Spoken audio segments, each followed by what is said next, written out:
My advice? Don't come for Christmas, my mother said, her voice as calm as ever. We'll just pretend we don't know you. It'll be easier that way. I stood frozen in my kitchen, a tin of homemade fudge still in my hands, wrapped carefully the night before. The smell of cinnamon and cocoa lingered in the air, the gift tags already written. My bag was packed. My train ticket had been booked 2 weeks ago. And yet there I was staring at the tile floor, while her words echoed through me like a hollow bell. She didn't sound angry. She didn't even sound emotional. Just practical. Like she was giving fashion advice or reminding me to buy paper towels. Like erasing me was just another task on her holiday checklist. I swallowed hard. Did I do something? No, sweetheart, she replied quickly, too quickly. It's not about you. It's just, you know how complicated things can get. With Jake bringing his fiancée, and Uncle Jim always asking questions, and you being, well, you know.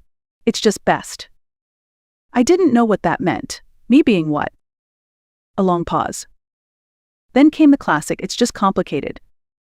That was always her way of closing a door without slamming it. Gentle on the surface, sharp underneath. Okay, I said, just that. No questions, no begging. I set the tin of fudge down slowly and walked to the window. Outside, a soft December snow was beginning to fall. The world looked quiet and clean, like it hadn't heard what I just did.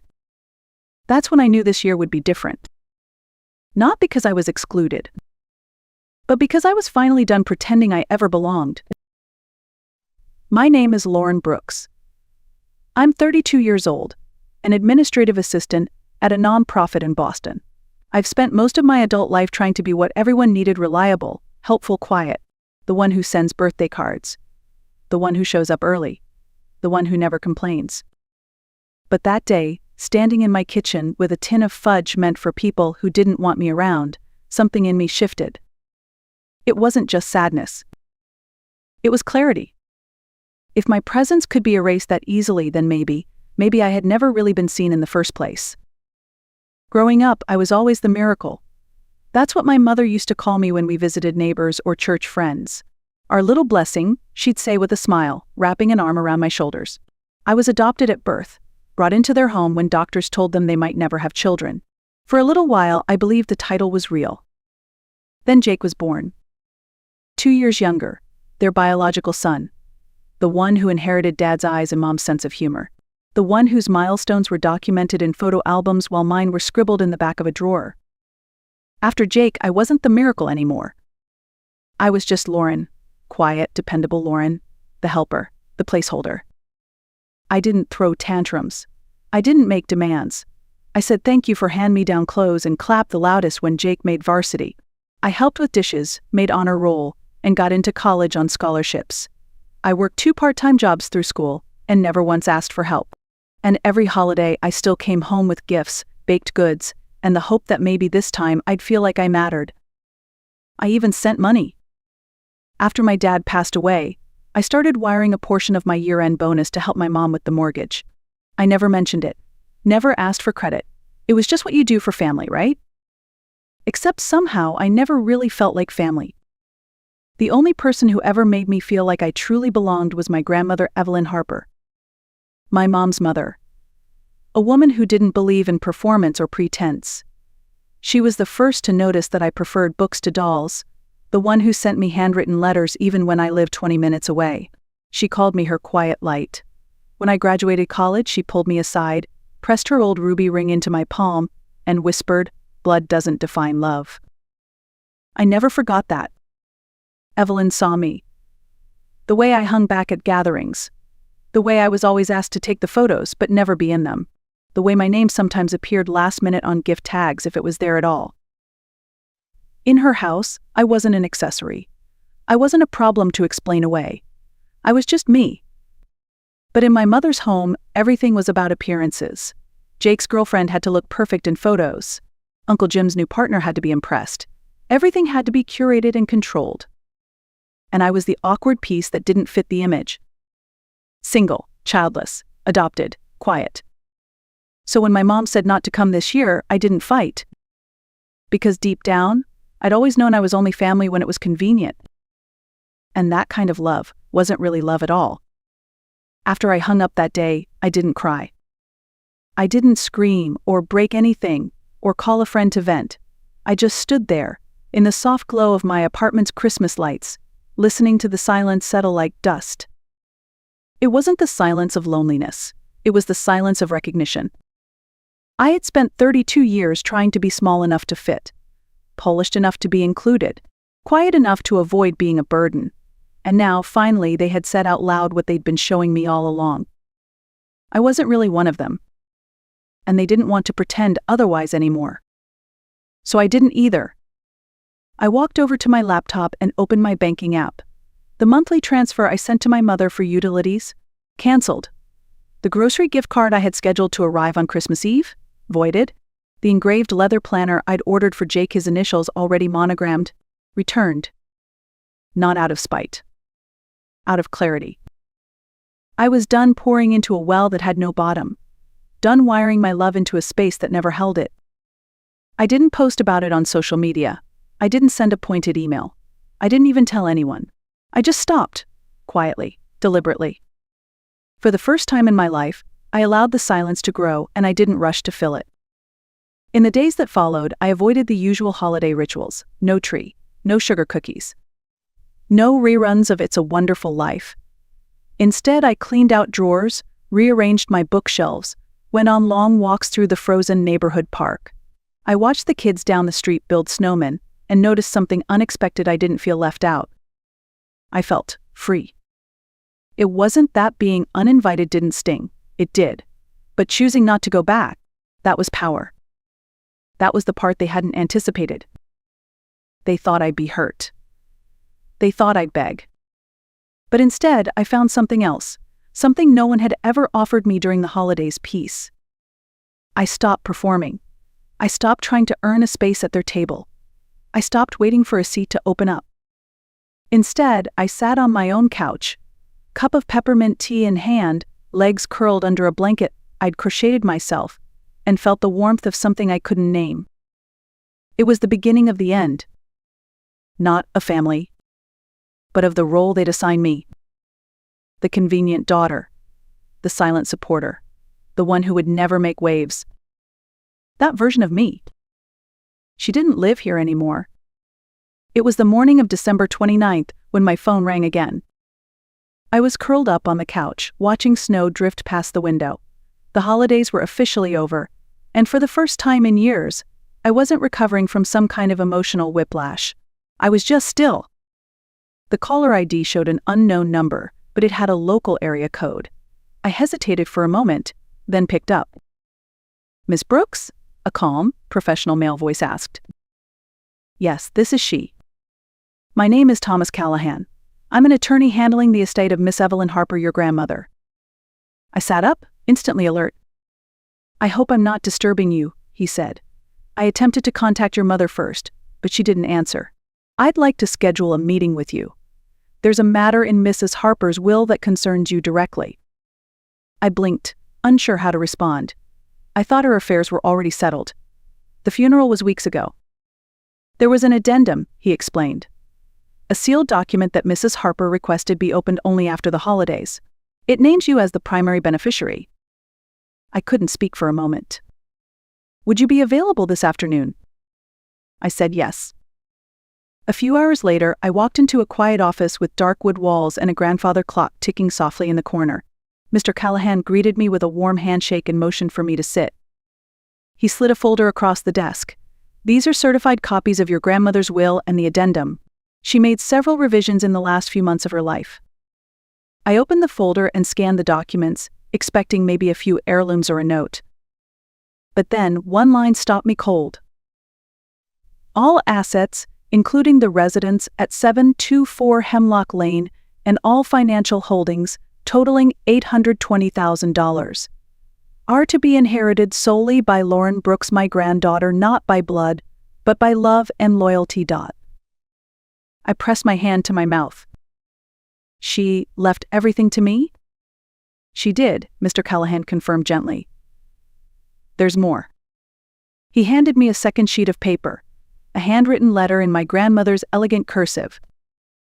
"If Lauren is ever made to feel like she does not belong, if she is excluded, diminished, or made invisible by this family, Let this inheritance be my answer. She was always mine. And I want the world to know it. This gift cannot be contested or divided. Let no one benefit from her pain. I stared at the page, the words blurring through my tears. She had known. She had seen it all. The way I was always in the background. The things no one ever said aloud but always showed in silence. The patterns I had tried for so long to excuse. She saw. And in the end, she gave me not just her home but something deeper. She gave me proof that I had been loved. Fully, quietly, unconditionally. By the time I got home from Mr. Callahan's office, I had 5 missed calls from my mother and 3 text messages from Jake. All with the same tone, shocked, confused, and carefully worded to sound concerned. "Mom, why didn't you tell us? We could have discussed this. You knew Grandma was sick." "Jake, there has to be some mistake. Grandma would never leave us out. Not unless someone influenced her." I didn't respond. The next morning, there was a knock at my door. I knew who it was before I even looked through the peephole. My mother stood there in a pristine winter coat, pearls at her neck, her expression a mix of hurt and expectation. Jake stood just behind her, arms folded, jaw tight. I opened the door but didn't invite them in. "We just want to talk," my mom said, as though I were the one who had shut them out. She launched into it immediately. She was confused, Lauren. She hadn't been herself for months. "Maybe the lawyer misunderstood something." "Maybe you did?" "She wrote it," I said softly. "By hand. And she meant every word." Jake stepped forward, red-faced. "So what, you're just going to keep everything? The house, the money? You think that's fair?" I looked at him. At the brother who never visited Grandma unless it was for a holiday photo. Who never helped drive her to appointments or listened to her talk about old books or garden plans. "She left it to me," I said. "She knew what she was doing. And she made it legally final." "You're being selfish," my mom snapped, her tone turning sharp. That word. After years of giving without asking, of folding myself small to make room for them, now I was selfish? "No," I said clearly. "I'm being honest." They stared at me, as if waiting for me to break, to backtrack, to offer to split everything down the middle, just to keep the peace. But I wasn't here to keep the peace anymore. "She saw me," I continued, "when none of you did.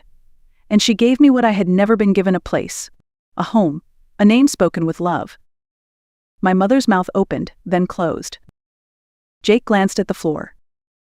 I didn't raise my voice. I didn't slam the door. I just let it click shut behind me. And for the first time since childhood, the silence that followed didn't feel empty. It felt like mine. No longer borrowed, no longer conditional. Just mine. And I was done apologizing for claiming it. 2 weeks later, we met again, this time not at my front door, but in Mr. Callahan's office. They had requested the meeting to clarify misunderstandings, though everyone in that room knew exactly what this was. My mother arrived dressed like she was attending a luncheon fundraiser, flawless makeup, pearl earrings, her voice syrupy sweet. Jake wore a stiff gray suit that didn't quite fit, his expression stuck somewhere between disbelief and quiet fury. I walked in wearing a simple navy blouse and jeans, no makeup, no pretense, just me holding a single sheet of paper, my grandmother's letter, in my bag. Mr. Callahan started the meeting with calm professionalism.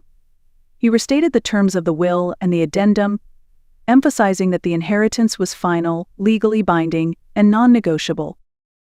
My mother smiled politely. "We're not here to fight," she said, folding her hands. "We just hope Lauren might reconsider, out of fairness." Fairness. The word tasted bitter in my mouth. Fairness had never come up when I was asked to take the photos but not be in them. It hadn't mattered when I ate alone on Christmas, or when Jake's name was written beautifully on a gift box, while mine was scribbled in marker. "Fairness," I repeated. "That's what this is about now." Jake looked up. "We're still family," he said. "This doesn't have to tear us apart." I met his gaze and spoke slowly. Family doesn't ask you to disappear because you're inconvenient. Family doesn't pretend you don't exist to avoid awkward conversations. Neither of them had a response. I continued. "I spent 30 years trying to earn a seat at a table I was never really invited to. And now, I have my own. One that was built not on obligation but on love. One that my grandmother made for me with her words, her home, and her trust. Mr. Callahan glanced at me, then reached for the letter. I offered him the original handwritten note from Evelyn. My mother opened her mouth again, but I raised a hand gently. "I won't contest anything," I said, "but I also won't forget." Then I stood. That was it. No yelling, no drama. Just truth. I walked out of that office not as someone who had won something, but as someone who had finally stopped losing. Stopped fighting to be seen. Stopped shrinking to make others more comfortable. And in that quiet ending, I found something far more powerful than revenge. I found peace. Not the kind you earn. The kind you claim. That spring, I moved into the house on Hemlock Lane. It was smaller than I remembered from childhood visits, but it felt warmer somehow, like the walls had been waiting for me. The hardwood floors creaked in the same places. The kitchen still smelled faintly of lavender and cinnamon, just like Evelyn's baking. And in the corner of the living room sat her old armchair facing east, where the morning sun always touched first. I kept it exactly where it was. Not as a monument, but as a reminder. The ring she gave me stayed on my finger, not as a symbol of wealth, but of something more enduring: her belief in me, her quiet loyalty that no one could rewrite. Some weekends, I gardened. Other times, I read for hours. Sometimes I did absolutely nothing at all. And for the first time in my adult life, I didn't feel like I had to earn my rest. I didn't need to host dinners that no one would attend. I didn't need to chase approval that would never come. I simply lived. The holidays rolled around again, as they always do, but this time I didn't wait for an invitation that never meant anything. I lit a candle. I made a small meal. I placed a sprig of rosemary by the window and whispered, "Thank you." And I felt her with me, not in grand gestures, but in the stillness. In the light on the floorboards. In the tea kettle warming again on the stove. In the space I no longer had to fight for. People think revenge has to be loud, that it has to be filled with shouting, slam doors, and dramatic declarations. But I've learned that the most powerful kind of justice is quiet. It's walking away without making a scene. It's choosing peace over performance. It's refusing to shrink for people who only ever wanted a smaller version of you. I didn't call my family after that meeting, and they didn't call me. Eventually, through a distant cousin, I heard that Jake was bitter. That my mother told her church friends there had been a misunderstanding with the will, that they were blindsided. Maybe they were. But not by me. They were blindsided by a truth they never wanted to face. That the daughter they treated as disposable was the only one their own mother trusted with everything. And so, to anyone out there who has ever been told you don't belong, remember this. You do. Even if they don't see it, even if they never say your name, you can still choose to see yourself. And sometimes, the most powerful thing you'll ever say is nothing at all. If this story touched something in you, leave a comment. Share it with someone who needs to hear it. And don't forget to like and subscribe, because your voice, no matter how quiet, carries power. When I opened the old Bible and a folded paper slipped to the floor, I thought it was just another forgotten receipt. But when I unfolded it, my breath stopped. The handwriting was familiar, and the words were chilling. If she learns the truth, end her. 7 words, written in sharp black ink, that shook the ground beneath my life. My name is Marjorie Clark. I am 78 years old, and today I want to tell you the story of how those words, instead of destroying me, set me free. In 1969, I was 29, a mother of 2, and the devoted wife of a respected man in our town of Fairview, Virginia. That Sunday afternoon, I thought I was only searching for medicine to ease a terrible migraine. Instead, I found the sentence that turned me from a quiet housewife into a woman who would no longer be silent, no longer be blind, and never again be easy to erase. Back in 1969, Fairview was the kind of place where life moved slowly, almost untouched by the bigger storms of the world. Our street was lined with tall maples, and in front of our little house, I grew rows of dahlias that neighbors often admired. From the outside, people said I had the perfect life. My husband, Thomas Clark, worked as the head accountant at the local bank. He wore pressed suits every day, shook hands firmly, and was greeted with respect wherever he went. People trusted him with their savings, and they trusted me as his wife, the woman who baked bread on Sunday mornings and brought pies to church suppers. We had 2 children. Jacob, 8 years old, already loved books more than games, and Lily, 6, could spend hours with her colored pencils, filling pages with bright worlds only she could imagine. My days were full of caring for them, keeping the home, and taking on sewing work for ladies in town. My mother had taught me that a woman should always keep a skill in her hands so she'd never be left helpless. I didn't know it then, but that piece of advice was about to save me. That Sunday, I was fighting a migraine so sharp it made the room spin. Tom had gone to the bank, saying there was urgent paperwork to finish before a large transfer coming later in the week. The children were at his mother's house, so I was alone. I remembered that Tom kept strong medicine in his office, a place he always called off limits. He said a man needed space to think, and I had always obeyed. But pain doesn't ask for permission. I slipped into the office, a room heavy with the smell of old paper and Tom's cologne. I opened the drawer, searching for the small bottle. That was when my hand brushed a row of books, and a heavy Bible tumbled down. It landed open, and from its center, a folded note fell at my feet. I bent to pick it up. The handwriting was clear. Richard Hale, the bank manager, Tom's closest friend. My eyes froze on the words, "If she learns the truth, end her." My first instinct was to put everything back exactly as it had been. I slipped the paper into the Bible, returned it to the shelf, and found the medicine. But inside something shifted. I made a quiet promise I would not ask Tom questions. I would not confront him. If danger was real, my only chance was to stay silent, observe, and find the truth on my own. The days that followed felt like living in a play where I was both actor and audience. Outwardly, I kept everything the same: breakfast ready by 7, laundry hung neatly on the line, supper served when the clock struck 6. But inside I had become a watcher, studying every detail that had once slipped by unnoticed. I saw how Tom locked his desk drawer whenever he left, something I had never paid attention to before. I noticed how quickly he covered papers when I entered the room, how his voice dropped to a whisper whenever the phone rang. His trips on the first Thursday of each month no longer seemed like routine business travel. They looked like pieces of a puzzle I had not yet solved. Each silence, each late arrival, each sidelong glance grew louder in my mind. Fear lived in me, but it no longer paralyzed me. Instead, it sharpened my focus. I realized I was gathering evidence without even meaning to: mental notes of a man who thought his secrets were safe. And all the while I played the role of the quiet wife, smiling at neighbors, tucking in the children, waiting for the moment when the truth would reveal itself. A week after I found the note, I was pressing Tom's suits for his next trip when my hand brushed against something crumpled in the inner pocket. It was a receipt from a jewelry store in Richmond, a city nearly 2 hours away. The amount was staggering, triple what he gave me for running our entire household each month. The item? An engagement ring with a diamond solitaire.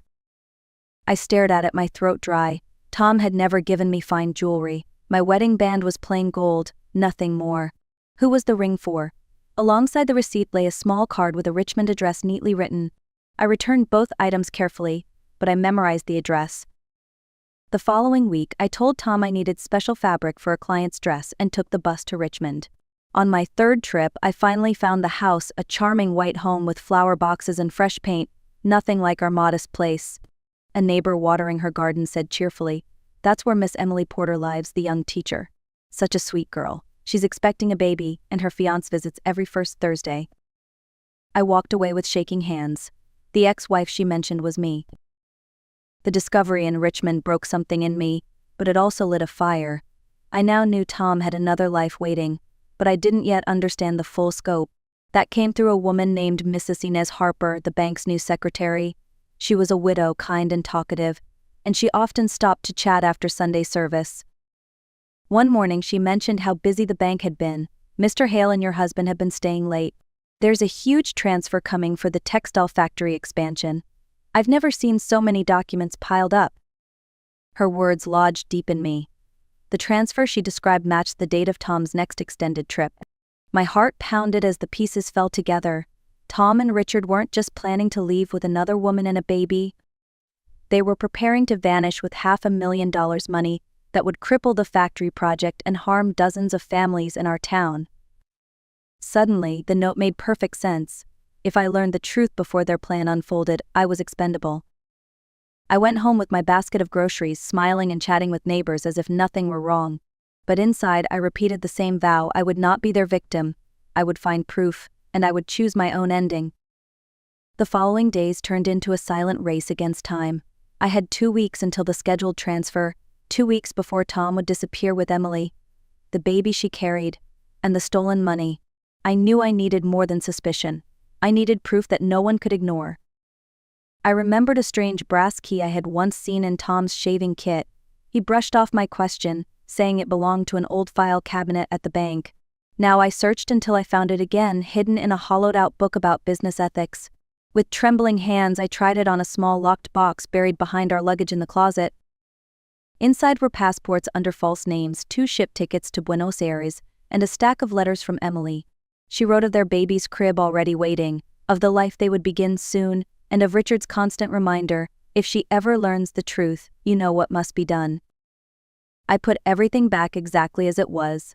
That night I lay beside Tom, my body still but my mind racing. He believed I was blind. He believed I was powerless. But I was already building a plan of my own, one that would keep me alive and protect my children's future. Proof in my hands was not enough.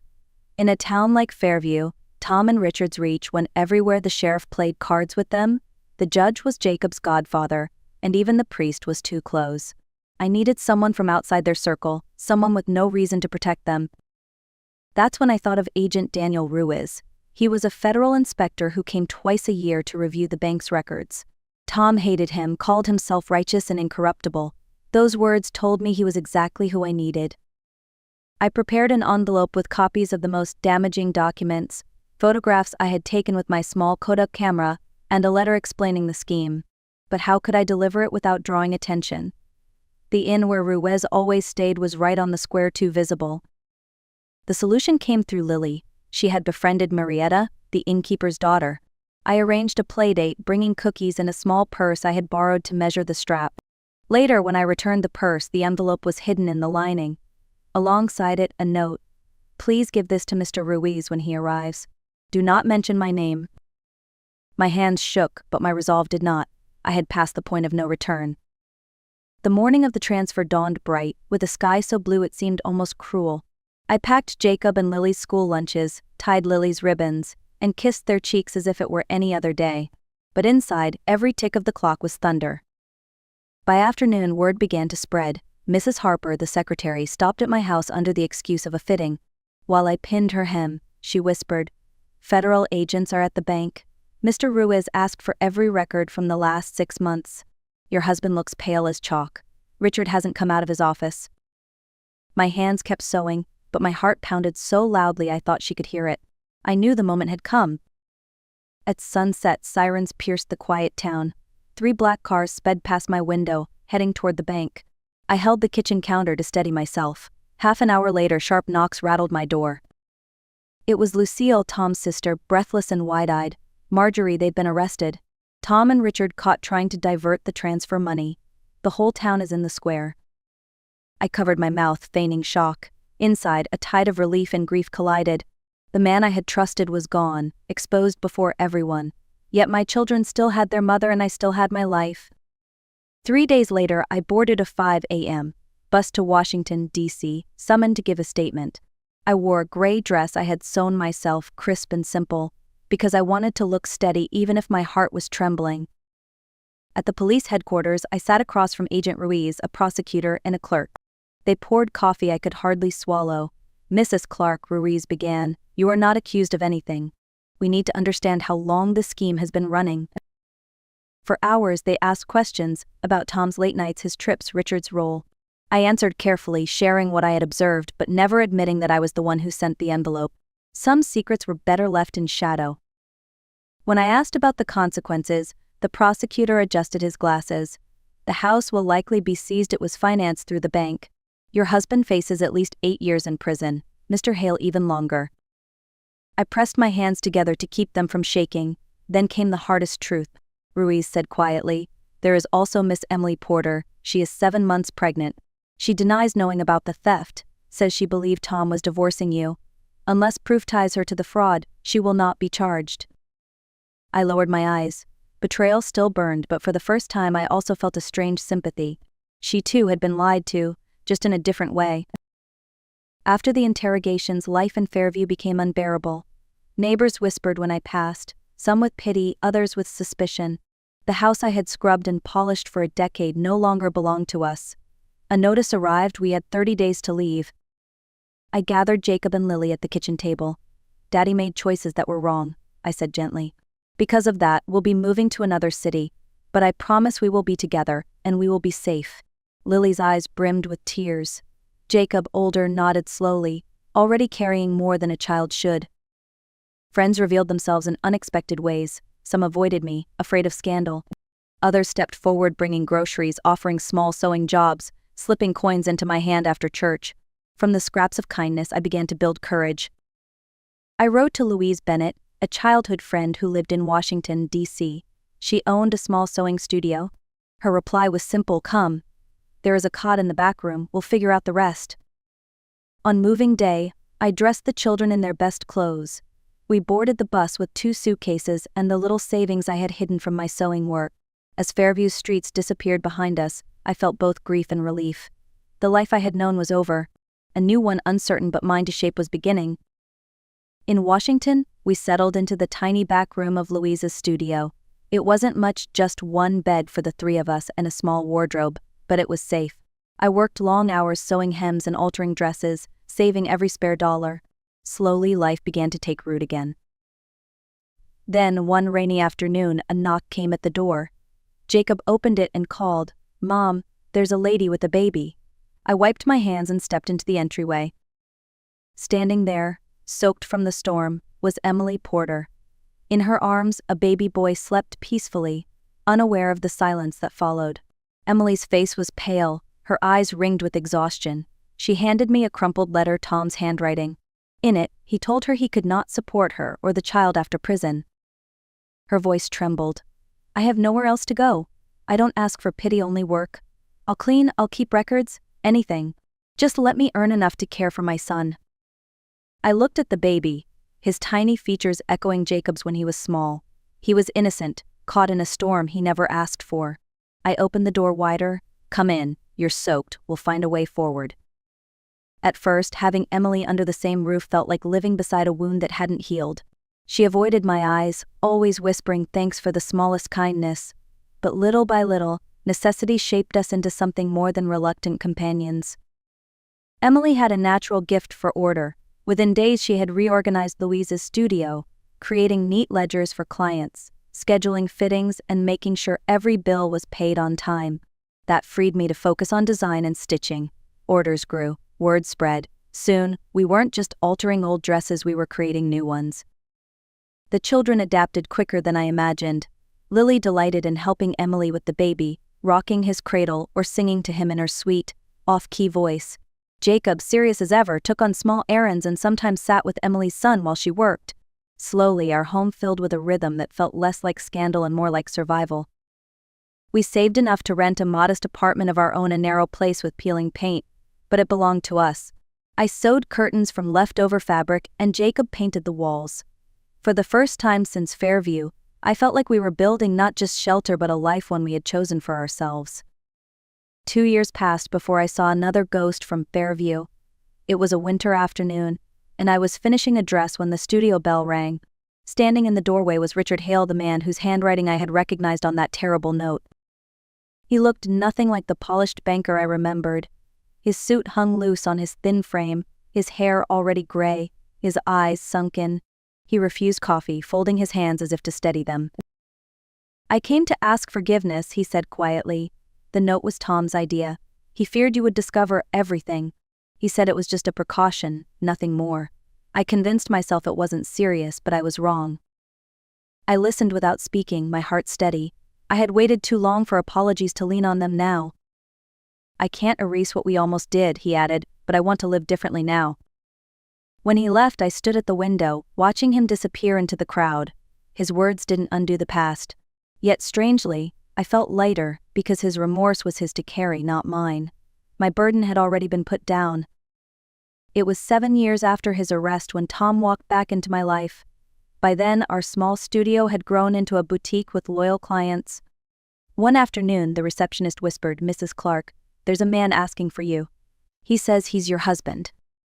I found him in the lobby, shoulders stooped, hair white, wearing a suit a decade out of style. He looked out of place in the bright, elegant space we had built. "I want to see Jacob and Lily," he said, voice unsteady. I studied him for a long moment. "They're nearly grown now. The choice will be theirs." He nodded, shame in his eyes. "And you?" he asked. "I'm happy despite you, not because of you," I answered. Life carried on, and the years spoke louder than any promises Tom ever made.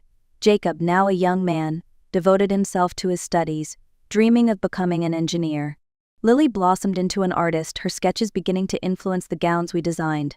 Emily's little boy, Charlie, grew up in the midst of fabric rolls and chalk lines, calling me Aunt Marjorie as naturally as if I had always been part of his world.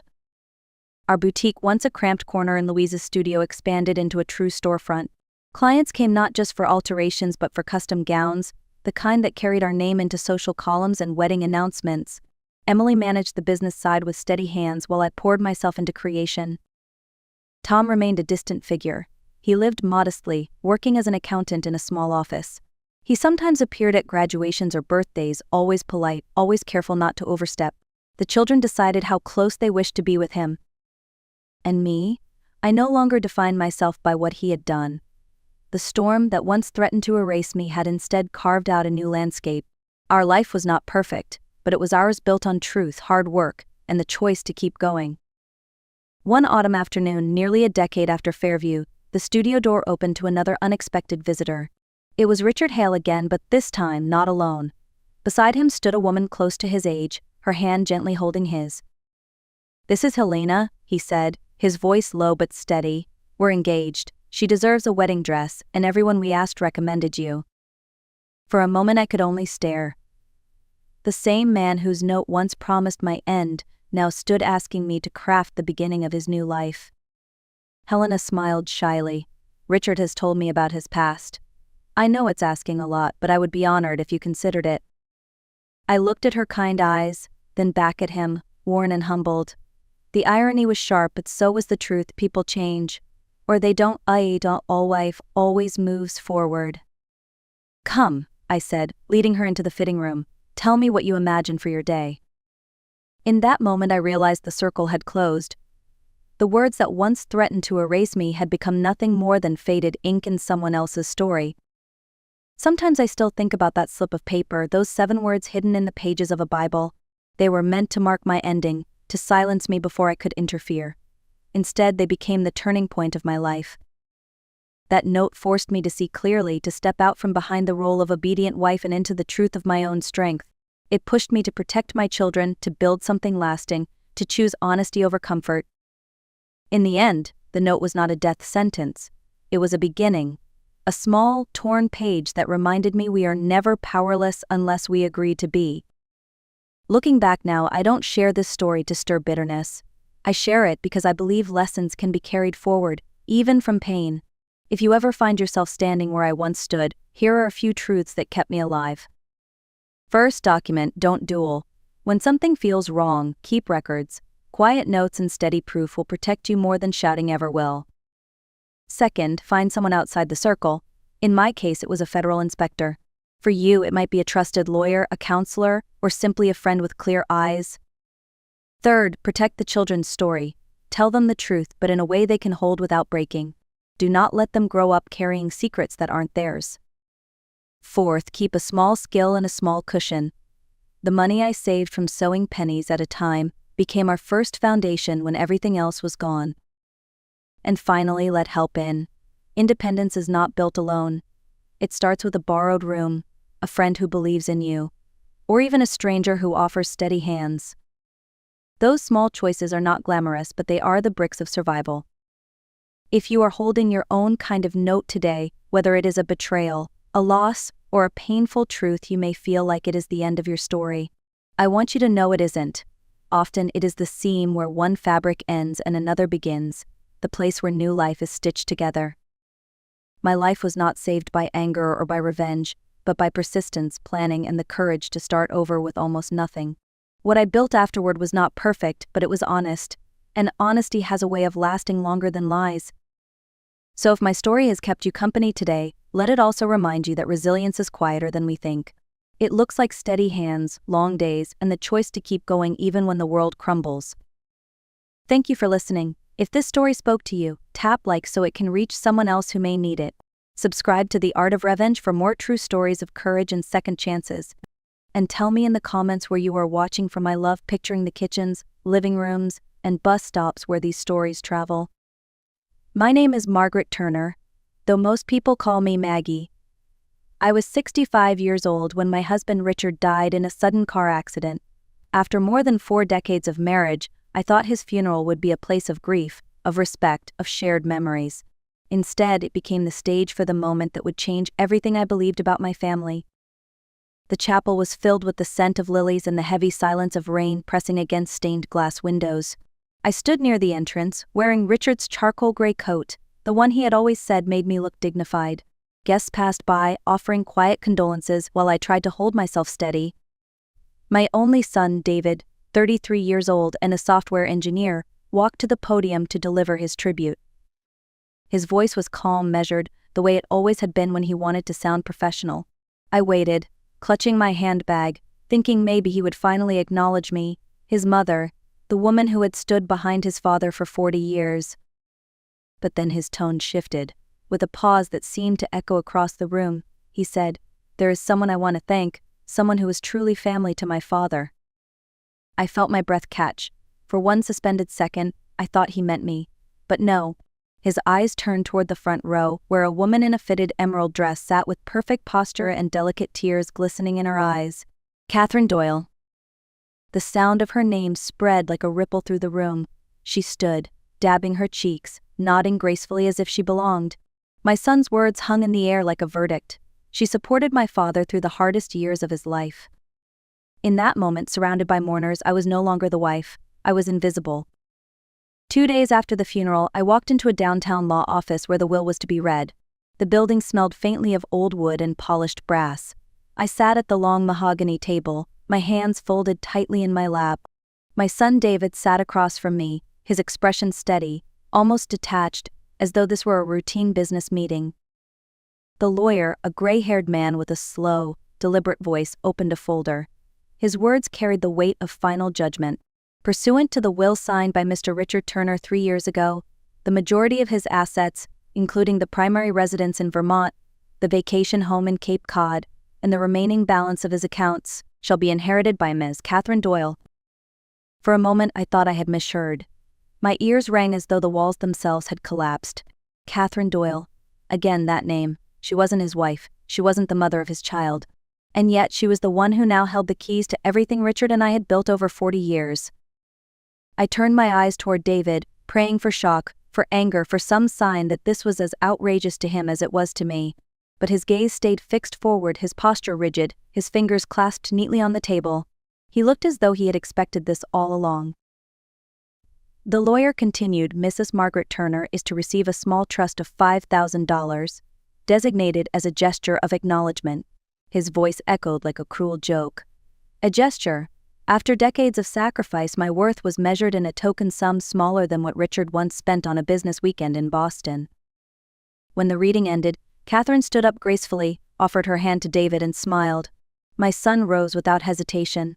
They embraced as though the outcome were something to celebrate. I remained in my chair, unable to move. My marriage, my security, even my role as a mother felt as if they had been erased in one calculated stroke of ink.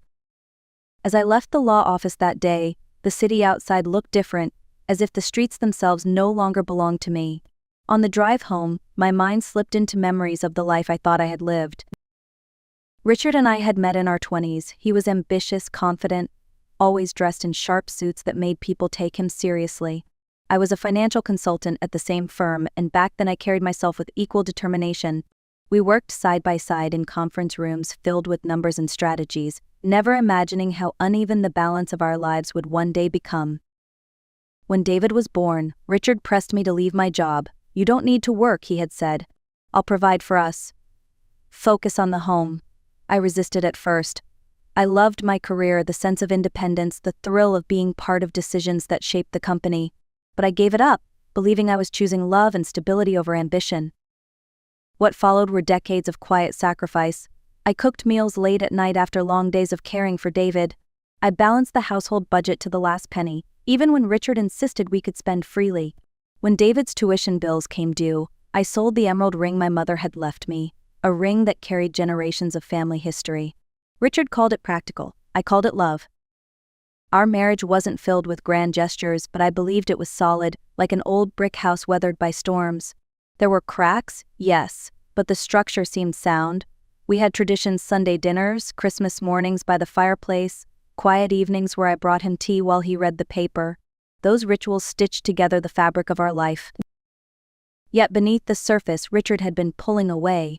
There were business trips that grew longer, late-night phone calls taken in another room, and moments when his eyes seemed fixed on a world that didn't include me.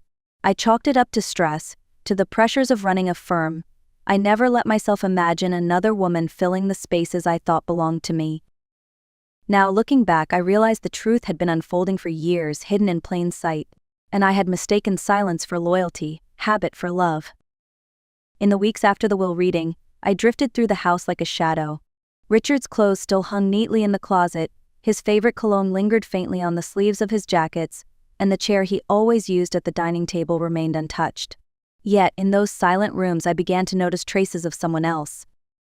While cleaning out his desk, I discovered a slim folder tucked beneath old tax forms.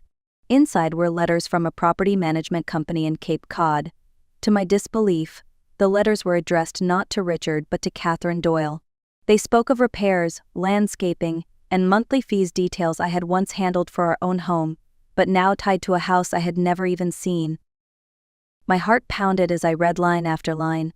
He had bought her a home, a sanctuary by the sea, while I pinched grocery budgets and stretched every dollar to cover David's education.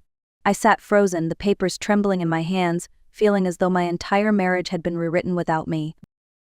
Later that week, I visited my neighbor, Helen Brooks. She had lived across the street for decades and carried the sharp memory of someone who had watched every season unfold on our block. When I mentioned Catherine's name, Helen's brow furrowed. "Oh, Catherine. Yes, I remember her. Richard took her to concerts more than once. And one Christmas, when you were laid up with your knee, I saw her outside helping him put up the lights. I thought she was some cousin or relative." I forced a smile, though my throat was dry. In truth, I remembered that winter all too well. I had been upstairs with pain in my joints, and Richard assured me a neighborhood boy had lent him a hand. Now I knew it was Catherine, stepping into a role that was never hers to take. As Helen spoke, the weight of years collapsed on me. What I had dismissed as paranoia or imagination had been reality all along. Catherine had not simply appeared after Richard's death, she had been woven into our story for more than a decade, while I remained blind. I knew I had to speak with David. For days I rehearsed what I might say, turning sentences over in my head like stones in a river. Finally, I asked him to meet me at the cafe where he used to devour caramel desserts as a little boy. I thought the familiarity of the place might soften the distance that had grown between us.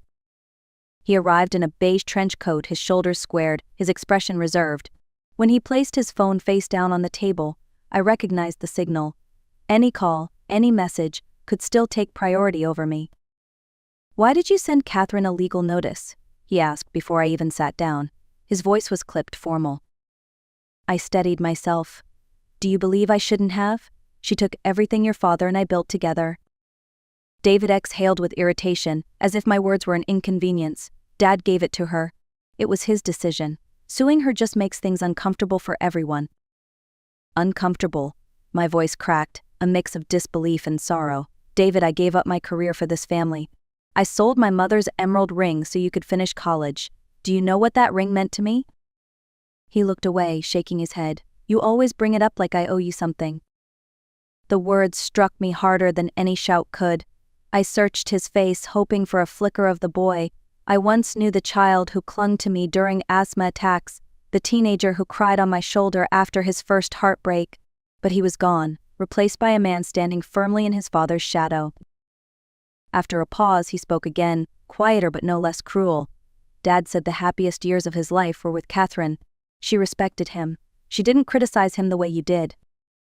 My hands trembled around the coffee cup. I wanted to scream, to remind him that my questions were born from neglect, not malice. But all I could say was, I questioned him because I wanted him to respect me too.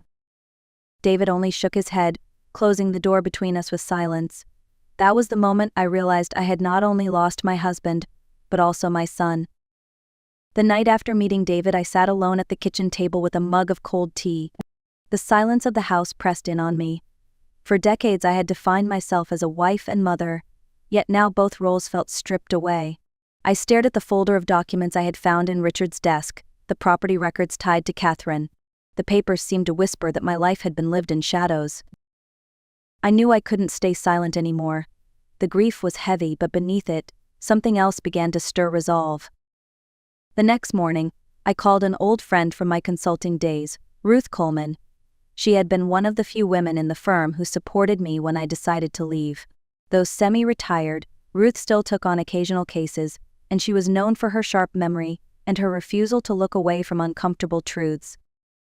"Ruth," I said, my voice steady despite the weight in my chest, "I need your help. I believe Richard used company funds to build a life with Catherine." There was a long pause on the other end of the line. Then Ruth answered, "If that's true, it isn't just betrayal, Maggie. That's fraud." 2 days later, I drove to her home in the suburbs. The bungalow was modest, painted pale gray with chrysanthemums wilting by the porch. Inside, Ruth greeted me with her usual brisk warmth and a glass of lemon tea. She opened her laptop and pulled up archived payment records. Together we combed through the files. Buried in spreadsheets were 3 large transfers labeled consulting support. The recipient company had no physical address, no website, nothing but a name that sounded professional enough to pass unnoticed. When Ruth highlighted the dates, my stomach twisted. One payment matched the month I had been recovering from surgery, lying in bed while Richard told me he was buried in work. Another coincided with the year David started college. Ruth looked at me over her glasses. "Do you really want to pursue this? It will be messy. Painful." I straightened in my chair. For the first time in months, my voice carried certainty. "Yes, I want the truth. I have lived too long in the dark." Once I had the first thread of evidence in hand, I knew I needed someone who could weave it into a case strong enough to stand in court. Ruth gave me the name of an attorney she trusted, Michelle Reynolds, a seasoned lawyer in her mid-50s known for her calm precision. Walking into Michelle's office felt like stepping into a different world. Floor-to-ceiling windows overlooked the skyline, and shelves of leather-bound books lined the walls. Michelle herself greeted me with a firm handshake, her short hair neatly framing her face. Her presence radiated both warmth and authority. I handed her the folder I had assembled, copies of property letters, transaction records Ruth had uncovered, and printouts from Catherine's public social media. In the photos, Richard appeared again and again, smiling in her garden, raising a glass at her holiday parties, even posing with David. Each image cut deeper than the last. Michelle studied the documents carefully. "These transfers," she said, tapping one page, "are suspicious. If your husband funneled company money into Catherine's name, we could argue misuse of corporate funds. That makes this more than a family dispute. It could be fraud." Her words steadied me. For the first time since Richard's death, I didn't feel powerless. I felt like a woman preparing for battle. Over the next few weeks, we gathered everything we could.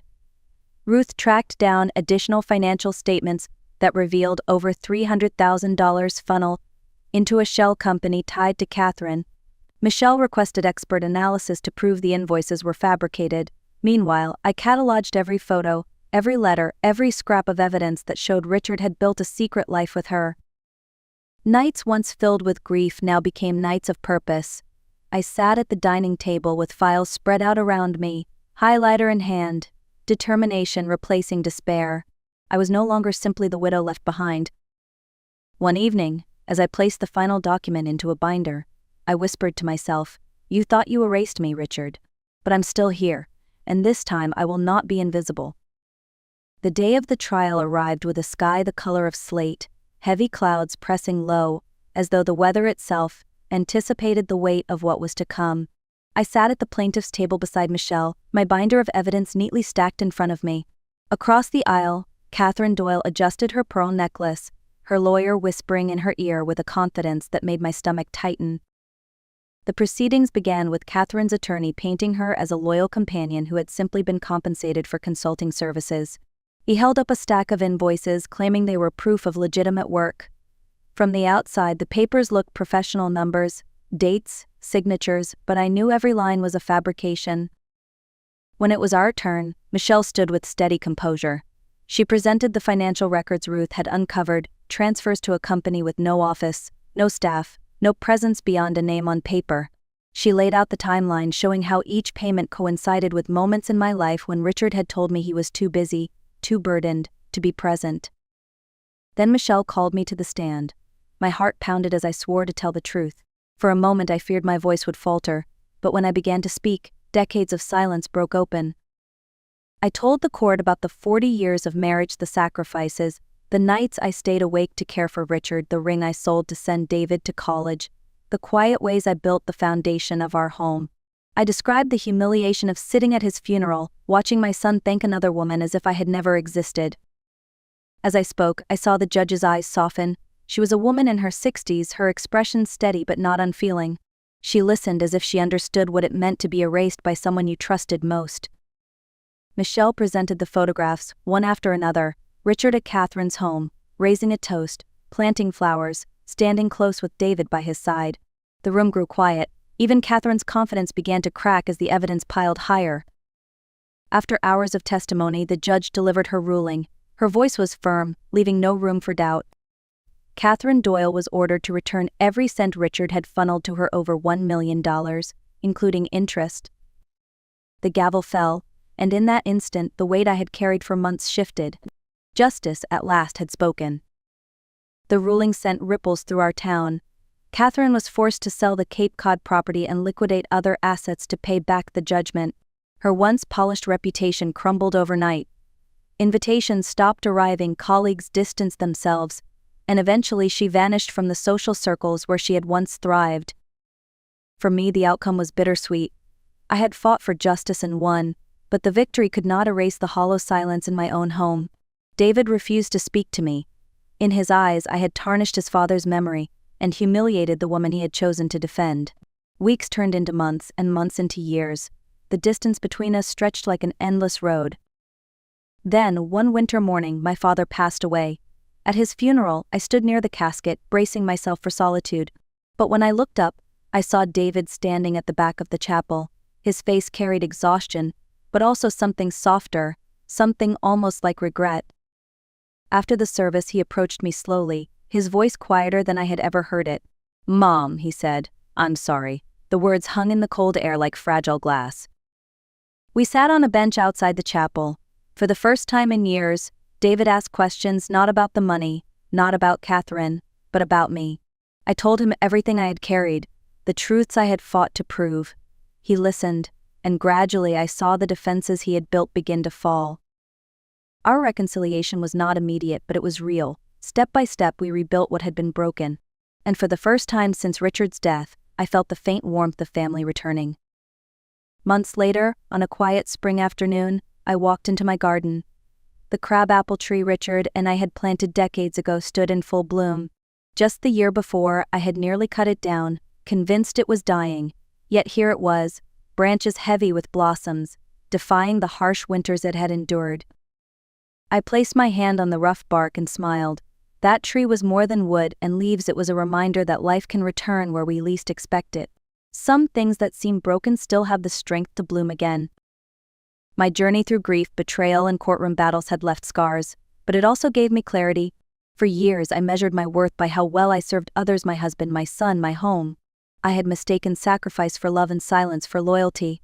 Now I understood strength is not about giving everything away. True strength is knowing when to hold something back for yourself.